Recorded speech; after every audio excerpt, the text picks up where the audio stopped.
Olá, irmãos e irmãs em Cristo. Venho aqui hoje gravar para vocês mais um vídeo do meu canal revelando as profecias da Bíblia. E no vídeo de hoje é pregação especial, o contra-ataque da Igreja de Roma contra a Igreja Adventista do Sétimo Dia.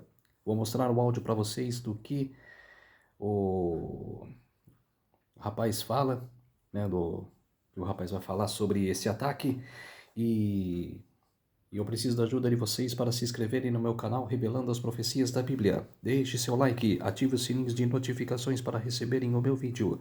Compartilhe com o maior número de pessoas que vocês puderem o conteúdo do meu canal. Eu preciso da ajuda de vocês. Vamos orar para fortalecer cada vez mais a nossa fé. Querido Deus e Pai, muito obrigado por este dia, Senhor. Mais um dia de vida. Que eu possa transmitir essa mensagem para todos os povos, nações e línguas. Fique comigo nesses minutos e segundos. Faça-me de mim o seu servo, para que as pessoas possam saber dessa verdade. Tudo isso agradeço e peço em nome do meu Salvador, Jesus Cristo. Amém. Então, povo de Deus, fique com o áudio. Não posso mostrar o vídeo por direitos autorais.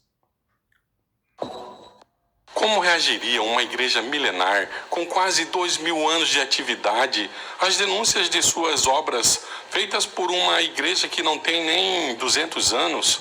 Como um grande império político-religioso de aproximadamente 2000 anos se comportaria diante de exposições feitas por uma igreja que começou suas atividades no século XIX, denunciando os verdadeiros propósitos da Igreja de Roma, colocando tudo a perder se o mundo todo descobrir que suas obras não vêm de Deus? Como ela se comportaria? Como ela agiria diante de tal situação? A Igreja Adventista é uma igreja sui generis. Em suas origens, ela é a única. Ela possui elementos frontalmente contrários aos princípios da Igreja de Roma, e você já vai entender por quê. Ela surge do grande movimento milerita, que se transformou no movimento adventista, porque eles aguardavam o advento de Cristo para aqueles dias, e culminou com o evento catalisador chamado de o Grande Desapontamento.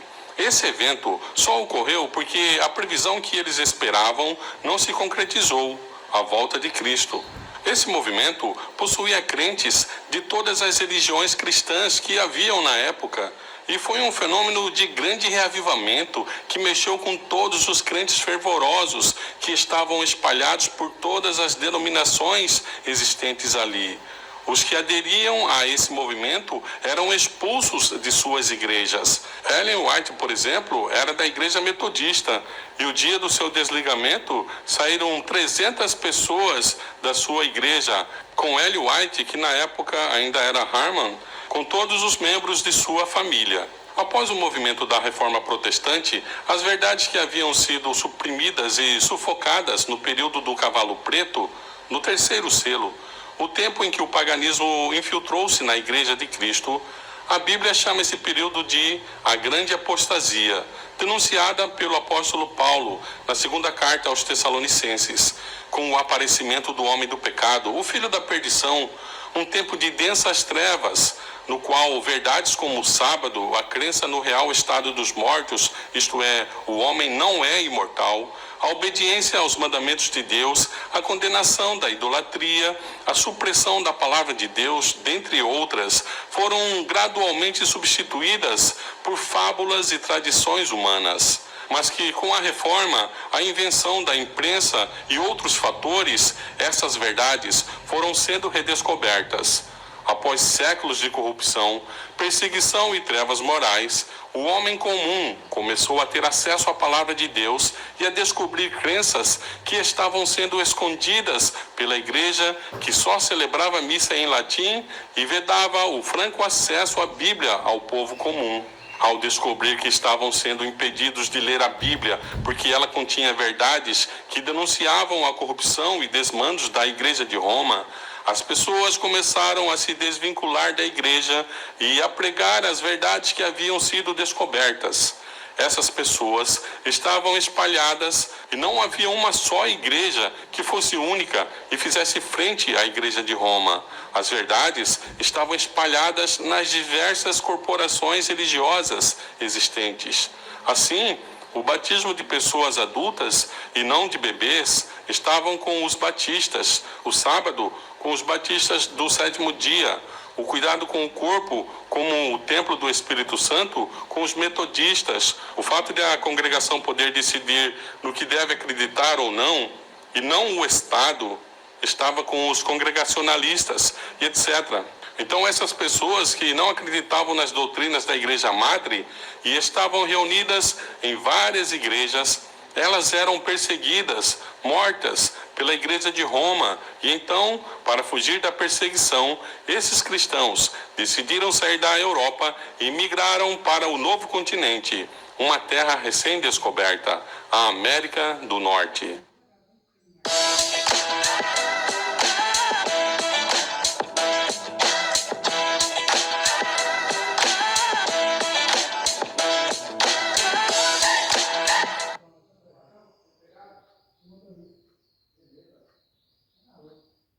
Do Norte. Então, o papel dos reformadores foi decisivo para o novo formato do quadro religioso que temos hoje. Tudo teve sua origem lá atrás, naquela época. Homens que estudaram a Bíblia separadamente, em épocas até diferentes, lançaram as bases para as crenças fundamentais das várias religiões existentes no mundo, como conhecemos hoje. Assim, por exemplo, Andreas Bornstein de Kallstadt, contemporâneo de Martinho Lutero, reitor da universidade onde Lutero estudou. E esses homens tiveram grandes debates. Pois bem, ele descobriu o batismo de pessoas adultas, mandou retirar as imagens das igrejas, descobriu a verdade sobre o sábado. E Tyndale, que traduziu a Bíblia para o inglês, começou a pregar que o homem não é mortal. Hans Hut pregou que Jesus viria antes do milênio. Wesley sobre o templo do Espírito Santo, etc., até que por volta de 1840 apareceu nos Estados Unidos, lá naquela terra onde os cristãos que eram perseguidos fugiam para lá. Então, apareceu naquela terra um homem pregando uma mensagem que abalaria o mundo cristão. William Miller foi um pregador batista. Ele pregou sobre o advento de Cristo para aqueles dias e definiram a data para finalmente 22 de outubro de 1844. E Cristo não veio. Após o grande desapontamento, o grupo se fragmentou. Algumas pessoas voltaram para suas antigas igrejas, outras não quiseram saber mais de religião, outras não quiseram mais saber de viver. Mas dois grupos se destacaram. Um grande grupo, com cerca de 30 mil pessoas, seguiu marcando datas, mas uma a uma foram passando, e o grupo diluindo-se, até que sobrou um pequeno grupo, chamado de Adventistas do Primeiro Dia, ou simplesmente Adventistas nominais. Mas um outro grupo, com cerca de 50 pessoas, seguiu estudando a Bíblia, as profecias, e descobriu que essa data, 1844, ela estava correta. Ela era exatamente a data que terminaria a profecia dos 2.300 dias, na qual o santuário seria purificado, onde uma porta se abre e é visto a arca do testemunho e começa então o julgamento dos homens, primeiro com os mortos, de acordo com Apocalipse 11, 18 e 19, e o capítulo 14, versos 6 e 7. A despeito desse fato, muitos críticos da Igreja Adventista dizem que a doutrina do santuário foi uma desculpa para justificar o grande desapontamento de 1844. Agora, o movimento adventista, formado por crentes de todas as denominações cristãs da época, tinha cerca de 50 mil pessoas. Todos caíram fora, ou foram marcando datas que não se concretizaram. Então, por que um pequeno grupo de 50 pessoas tentou entender o que realmente aconteceu? Das 50 mil pessoas que aderiram ao movimento adventista, 99% caiu fora e não entendeu o que de fato aconteceu e nem quis saber. 99%, portanto, desistiu. Mas por que apenas 1% permaneceria no movimento para ser criticado, zombado, ridicularizado? Vamos arranjar uma desculpa para explicar o que aconteceu e vamos continuar mesmo assim nesse movimento. Agora só nós, 50 pessoas. Não, não. Esse pequeno grupo, formado por apenas 1% do movimento, 19 anos mais tarde, fundaria o que hoje se conhece por a Igreja Adventista do Sétimo Dia. Esses 19 anos foram marcados por dias de estudo, revelações, consolidação e validação das verdades vindas das várias igrejas que estavam espalhadas.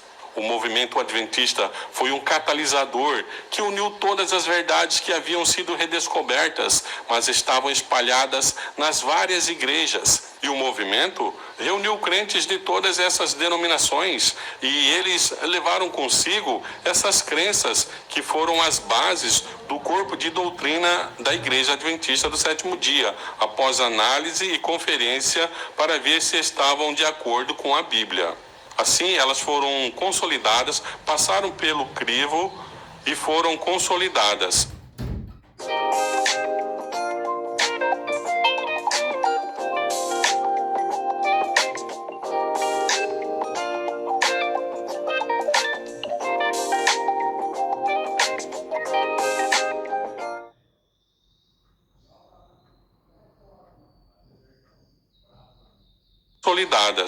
Então, as bases da origem da Igreja Adventista é de total aversão ao catolicismo, pois essa igreja perseguia os que estudavam a Bíblia.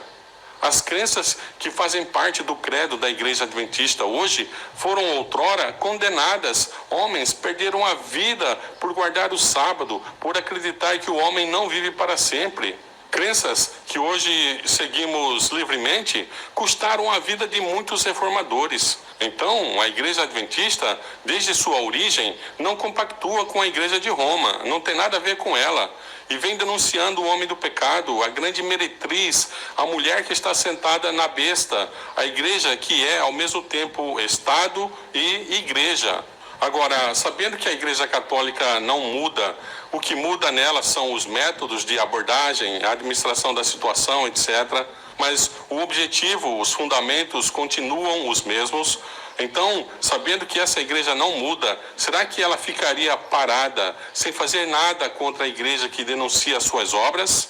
Será que ela ficaria calada diante de tal situação em que a Igreja Adventista a coloca? Como a chefe da Grande Babilônia, a mãe das igrejas caídas? Pois se na Reforma a Igreja Católica criou a Contra-Reforma, será que não criaria um contra-ataque à igreja que a está denunciando ao mundo todo, que ela é a Grande Babilônia, a grande cidade, que seu representante é o chifre pequeno, o homem do pecado, o filho da perdição, o poder que sobe do mar? Assim que a Igreja Católica treinou muito bem seus agentes para infiltrarem-se nas igrejas protestantes e provocarem um grande debate sobre seitas, que terminou com a criação de um livro sobre as seitas, deixando a principal seita de fora, e incluindo a Igreja Adventista do Sétimo Dia no meio do rol das seitas, como uma seita. E hoje, o mundo protestante, o mundo religioso, tem a Igreja Adventista de fato como uma seita. Agora, um ex-agente da Igreja Católica, Alberto Rivera, disse que o senhor Walter Martin escreveu o livro sobre as seitas, mas deixou a principal seita de fora desse livro, a mãe das rameiras, a Igreja de Roma. Esse pessoal trabalha assim. Eles infiltraram-se nas igrejas protestantes e o suposto debate ou encontros entre protestantes e os representantes da Igreja Adventista foram, na verdade, encontros de agentes católicos, armados propositalmente e sorrateiramente pelos agentes de Roma. Assim, conseguiram introduzir no rol das crenças da Igreja Adventista a crença na natureza humana de Cristo antes do pecado, porque estava sendo chamada de seita, e hoje ela continua sendo chamada de seita, mesmo tendo aceitado essa crença. Agora, o mundo cristão tem a Igreja Adventista como seita, não porque eles chegaram a essa conclusão estudando a Bíblia e comparando com as doutrinas adventistas. Não. Porque se fizessem isso, eles se converteriam e seriam adventistas. Mas porque foi entregue de bandeja na mão deles. Olha, estas igrejas aqui são seitas e os promotores são muito espertos. Eles fundaram igrejas que realmente são seitas e depois incluíram a Igreja Adventista no meio, E pior de tudo ainda, deixaram a principal seita de fora do rol das seitas. Agora, outra coisa, esse pessoal treinado por Roma, eles são peritos em arranjar nomes para as coisas que são palavras agradáveis, palavras que soam bem aos ouvidos, palavras que parecem transmitir algo de bom, quando na verdade é para esconder algo negativo. Por exemplo, Companhia de Miguel. Isso soa bem aos ouvidos e tira qualquer resistência de pessoas relutantes. Parece que tal companhia anda na presença de Miguel ou está amando dele e tem até a sua aprovação, quando na verdade é o contrário. Trabalhando num banco e atuando em vários setores e trabalhando no departamento de recuperação de crédito, o que chamamos de cobrança, só que isso soava mal aos ouvidos dos clientes, então resolveram mudar o nome para Departamento de Apoio ao Cliente, quando na verdade não queria apoiar o cliente, queria tirar do cliente o que o cliente tomou do banco e não pagou. Ou então quando se diz Comissão da Verdade. É um belo nome, parece que tal comissão existe para descobrir a verdade, mas sem fazer juízo de valor, não querendo entrar no mérito da questão com relação a tal comissão. E poderíamos citar aqui muitos outros exemplos, mas sempre que o nome de uma igreja, ou instituição, ou comissão, uma entidade qualquer, ou um bem, seja lá o que for, vier assim, bem casado, expresso, esclarecido, tão óbvio, geralmente é porque eles estão escondendo algo. E precisam colocar um bom nome para validar, para despistar e tranquilizar as pessoas. Então, com esse conceito em mente, com os olhos bem atentos, será que podemos ver se existe algo dessa natureza perto de nós, dentro da nossa igreja? Você por acaso já ouviu falar sobre liberdade religiosa? O que será que está por trás desse nome? Porque liberdade religiosa é um nome que soa bem aos ouvidos, é o que todos queremos e esperamos do Estado. Agora, a partir do momento que você estabelece esse instituto dentro da igreja e assume compromissos difusos aos nossos verdadeiros objetivos, você se compromete com quem não deveria. Veja bem, não estamos falando que a liberdade religiosa em si mesma seja má. Não, ela não é. Ela é boa e muito útil. Muitos jovens, estudantes, membros de nossa igreja que residem em países não cristãos, que o diga. Mas o que estamos querendo falar é que o inimigo nunca vai se introduzir numa pauta má, numa pauta ruim, do mal, algo negativo. A entrada das sementes do mal será sempre por pautas nobres, relevantes, elevadas, causas justas. Mas em nome da liberdade religiosa, a mensagem dos 3 anjos fica neutralizada. O antigo representante da Igreja Mundial para esse assunto, o pastor Gnon Diop, disse que ele não prega a verdade presente, ele não prega a mensagem dos 3 anjos, ele só prega Jesus. As pessoas precisam de Jesus. E ele diz isso com galhardia. E esse é o resultado do que estamos falando, o próprio representante da igreja neutralizado. Sansão tinha uma grande missão, mas, como sabemos, não foi tão bem sucedido assim no cumprimento dela, porque teve o fim que Deus não planejou para ele. Agora, isso se deu porque quando ele era jovem, ele fez amizade com os filisteus. No livro Patriarcas e Profetas, é dito que no momento que ele mais deveria ficar perto de Deus, ali na sua juventude, Sansão procurou ligar-se aos filisteus.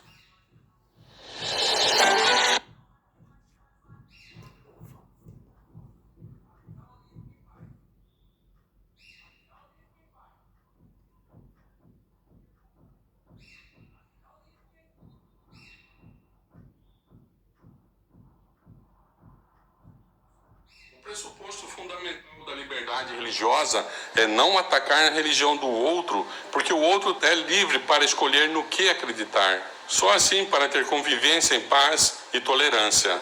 Não expor a obra de Satanás é neutralizar a mensagem dos 3 anjos. E agora vamos só falar sobre o amor de Jesus, sobre a cruz, mas Jesus, ele mandou alertar a todos os habitantes do planeta sobre os juízos divinos prestes a caírem sobre a terra. De maneira que Roma não muda, o que muda são os seus métodos. Se antes eles mataram milhões, Agora, no final, não será diferente. E enquanto não puderem levar a cabo essa prática, que segundo Apocalipse 20 e o verso 4 voltará novamente, eles vão continuar a tentar neutralizar a mensagem dos 3 anjos. Amanhã, essa igreja, aliada ao Estado, tentará calar de vez a voz dos mensageiros da última advertência à humanidade, com um decreto de morte. Mas aí será tarde demais. Suas obras serão manifestas na 6ª praga e perderá todo o seu apoio. As pessoas finalmente descobrirão que foram enganadas e retirarão seu apoio dela.